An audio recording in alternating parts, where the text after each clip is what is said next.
రాష్ట్రంలో అధికారంలోకి వచ్చిన కాంగ్రెస్ పార్టీ తన మార్కు కోసం ప్రయత్నం చేస్తోందా? వెనువెంటనే అధికారులను బదిలీ చేస్తున్న ప్రభుత్వం పరిపాలనపై పట్టు బిగించే పనిలో పడిందా? తన మార్కు కోసం ప్రయత్నం చేస్తున్న ముఖ్యమంత్రి రేవంత్ రెడ్డి అధికారుల బదిలీలపై కసరత్తు చేస్తున్నారా? ఇప్పటికే భారీగా బదిలీలవుతున్న నేపథ్యంలో నేడో రేపో కీలకమైన బదిలీలు జరగనున్నాయా? రాష్ట్రంలో అసెంబ్లీ, పార్లమెంట్ ఎన్నికలు ముగిశాయి. ఈ నేపథ్యంలో తన పూర్తి దృష్టి పాలనపై ఉంటుందని తెలంగాణ సీఎం రేవంత్ ఇప్పటికే ప్రకటించారు. తెలంగాణలో కాంగ్రెస్ ప్రభుత్వం ఏర్పడి 100 రోజులు కాగానే ఎన్నికల నోటిఫికేషన్ రావడంతో పాలన పూర్తిగా స్తంభించిపోయింది. ఎన్నికల కోడ్ ముగియటంతో గ్యారంటీల అమలుతో పాటు ఇతర హామీల అమలుపైన రేవంత్ దృష్టి పెట్టారు. ఆగస్టు 15 లోపు రుణమాఫీ చేయడానికి ప్రభుత్వ అధికారులతో సీఎం కసరత్తు చేస్తున్నారు. జూలై 15 నుంచి రుణమాఫీ ఇచ్చేందుకు ప్రభుత్వం ప్రయత్నం చేస్తోంది. రుణమాఫీతో పాటు పాలనాపరమైన అంశాలపైన నిర్ణయాలు తీసుకోవడానికి తెలంగాణ కేబినెట్ రేపు భేటీ కానుంది.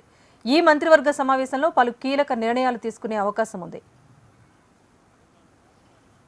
పార్లమెంట్ ఎన్నికల తర్వాత కాంగ్రెస్ ప్రభుత్వం ఇచ్చిన హామీలను నెరవేర్చడం కష్టమని ఇప్పటికే బీఆర్ఎస్, అటు బీజేపీ కూడా ప్రచారం చేశాయి.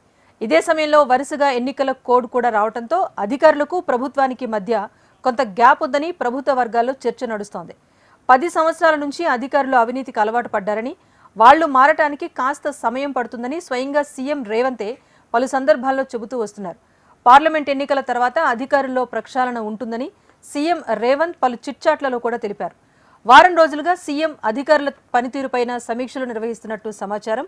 ఏ శాఖల్లో ఏ అధికారులు గత ప్రభుత్వానికి సహకరించారు, శాఖల వారీగా సమర్థులెవరు, నిజాయితీపరులు ఎవరు అనే విషయాలను రేవంత్ అడిగి మరీ తెలుసుకుంటున్నట్టుగా తెలుస్తోంది. అధికారంలోకి వచ్చి 6 నెలలు దాటినా అధికారుల విషయంలో సీఎం, మంత్రులు పట్టు సాధించలేకపోతున్నట్టుగా సొంత పార్టీ నేతల్లోనే గుసగుసలు వినిపిస్తున్నాయి.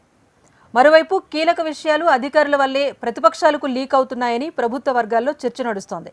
ఇలాంటి సమస్యలన్నింటికీ చెక్ పెట్టేందుకు రేవంత్ సిద్ధమైనట్టుగా ఆయన సన్నిహితులు చెబుతున్నారు. మొన్న ఐఏఎస్ ఆఫీసర్ల బదిలీలు, నిన్న ఐపీఎస్ అధికారుల బదిలీల విషయంలో సీఎం అన్ని విషయాలను పరిగణలోకి తీసుకుని తుది నిర్ణయం తీసుకుంటున్నట్టుగా సమాచారం. తాజాగా పాలనలో కీలకంగా ఉండే ప్రిన్సిపల్ సెక్రటరీస్, హెచ్ఓడీలపైన సీఎం దృష్టి పెట్టారని తెలుస్తోంది. ఇక నేడో రేపో వాళ్లకు సంబంధించిన బదిలీలు కూడా ఉంటాయని సమాచారం. ఈ బదిలీలో భాగంగా పాలనలో సమర్థవంతంగా ఉన్న ఆఫీసర్స్కు పెద్దపీట వేయబోతున్నారట. రేవంత్ రెడ్డి పీసీసీ పగ్గాలు చేపట్టినప్పటి నుంచి కొంతమంది అధికారులపై విమర్శలు చేస్తూ వచ్చారు. రూల్స్ పాటించకుండా కొంతమంది అధికారులు ప్రభుత్వానికి తొత్తులుగా వ్యవహరిస్తున్నారని, అలాంటి అధికారులను తమ ప్రభుత్వం రాగానే విచారిస్తామని రేవంత్ పలుమార్లు ప్రకటించారు కూడా. ప్రక్షాళనలో భాగంగా అన్ని విషయాలను పరిగణలోకి తీసుకుంటున్నట్టుగా తెలుస్తోంది.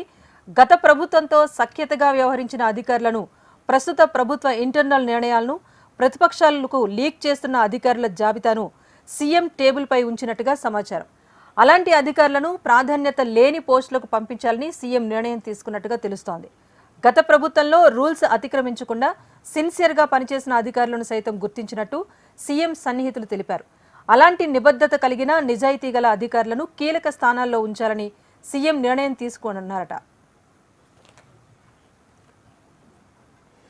రానున్న బడ్జెట్ సమావేశాల్లోపే పూర్తి స్థాయి ప్రక్షాళన చేపట్టాలని రేవంత్ సర్కార్ భావిస్తోందట.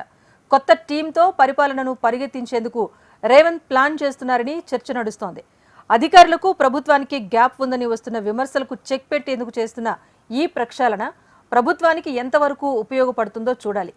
అసెంబ్లీ, పార్లమెంట్ ఎన్నికలు ముగిశాయి కనుక పరిపాలనను ఏ విధంగా పరుగులు పెట్టిస్తారో వేచి చూడాల్సిందే.